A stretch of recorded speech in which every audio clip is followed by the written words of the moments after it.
피자는 특정 종교를 믿고 있지 않으며 이 영상은 특정 종교를 찬양하거나 비하하려는 목적이 전혀 없습니다.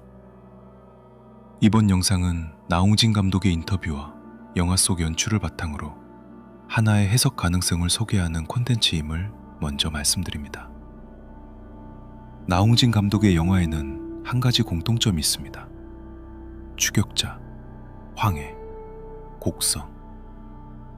장르는 모두 다르지만 그 안에는 언제나 죄와 구원, 믿음과 희생, 그리고 종교적인 상징들이 반복해서 등장합니다. 그래서 많은 관객들은 나홍진 감독의 영화를 단순한 스릴러가 아니라 철학과 종교적 메시지를 담은 작품으로 해석해왔습니다. 그리고 그의 최신작 호프 역시 예외는 아니었습니다. 감독은 직접 이렇게 말했습니다. 제가 생각한 희망은 부활에 대한 간절한 믿음과 확신, 그리고 증거입니다. 단순히 희망이 아니라 부활에 대한 희망. 이 한마디는 영화 전체를 다시 보게 만듭니다. 혹시 호프는 성경 속 예수의 죽음과 부활을 SF라는 장르로 다시 풀어낸 영화는 아니었을까요? 먼저 등장인물부터 살펴보겠습니다. 극중 끝까지 모습을 드러내지 않는 절대적 존재, 쿠월. 그를 따르는 조르. 그리고 인간에게 죽임을 당하는 칼리. 이 구조는 하나님, 성모 마리아, 그리고 예수를 떠올리게 합니다. 물론 영화가 이들을 성경 속 인물이라고 직접 말한 적은 없습니다. 하지만 상징적인 대응으로 본다면 충분히 흥미로운 구조입니다. 특히 칼리는 인간들에게 희생되는 존재로 그려집니다. 그리고 마지막, 조르는 마베이유에게 말합니다. 우리에겐 산물리밖에 시간이 없어. 영화는 산물리가 무엇인지 설명하지 않습니다. 하지만 성경에서 예수는 사흘 만에 부활합니다. 부활을 앞둔 장면에서 굳이 숫자 3을 강조한 이유는 무엇일까요? 물론 영화가 산물리를 성경의 사흘과 동일하다고 설명한 적은 없습니다.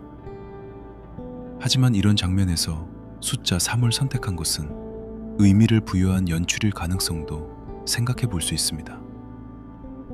그런데 더 놀라운 사실은 영화가 끝날 때까지 칼리의 부활을 단 한 번도 보여주지 않는다는 것입니다.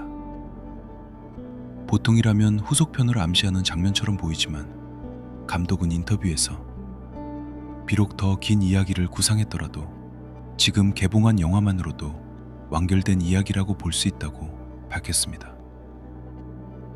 그렇다면 감독은 칼리의 부활을 숨긴 것이 아니라 이미 다른 방식으로 보여준 것은 아닐까요? 그 해답은 성기일지도 모릅니다. 영화 내내 성기는 평범한 인간이라면 여러 번 죽었어야 할 공격을 견뎌냅니다. 그리고 그 모든 과정을 마베이유는 직접 목격합니다.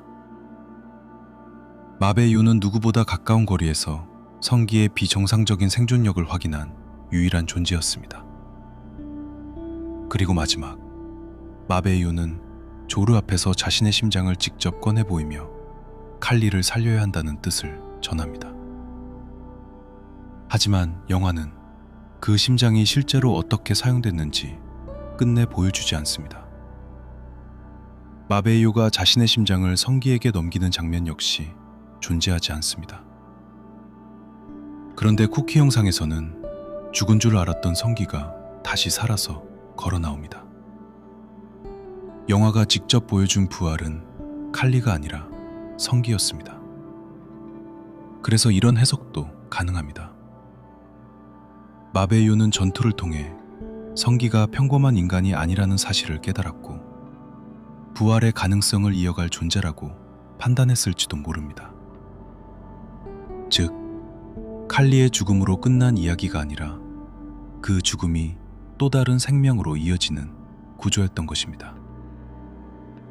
이것은 예수의 부활을 그대로 재현한 것이 아니라 부활이라는 의미 자체를 현대적으로 다시 해석한 방식일 수도 있습니다. 그리고 마지막, 9월의 거대한 함선이 하늘에서 모습을 드러냅니다. 흥미로운 점은 성경에서 하나님은 인간 앞에 자신의 모습을 직접 드러내는 경우가 거의 없다는 것입니다. 대신 구름과 불, 천둥과 번개, 강렬한 빛 같은 압도적인 현상을 통해 자신의 존재를 나타냅니다. 어쩌면 끝까지 모습을 감춘 9월과 마지막 순간 하늘을 뒤덮으며 등장한 거대한 함선은 그러한 신적 현현을 SF적으로 재해석한 장면일지도 모릅니다. 물론 이것은 감독이 공식적으로 밝힌 설정이 아니라 영화 속 단서들을 바탕으로 한 하나의 해석입니다. 하지만 감독이 직접 언급한 부활에 대한 믿음과 희망, 영화 속 산몰리, 칼리의 희생, 설명되지 않은 마베유의 심장, 성기의 생환, 그리고 끝내 모습을 드러내지 않은 9월. 이 모든 단서를 하나로 연결하면 호프는 단순한 외계인 영화가 아니라 예수의 죽음과 부활이라는 가장 오래된 이야기를 SF라는 새로운 언어로 재해석한 작품이었는지도 모릅니다. 물론 이 해석이 정답이라고 단정할 수는 없습니다. 영화는 끝까지 답을 직접 말하지 않았기 때문입니다. 하지만 감독의 인터뷰와 영화 속 단서들을 연결해 보면 충분히 생각해 볼 만한 하나의 해석인 것은 분명해 보입니다. 그리고 어쩌면 감독이 말한 부활의 증거는 끝내 살아 돌아온 성기 그 자체였는지도 모릅니다.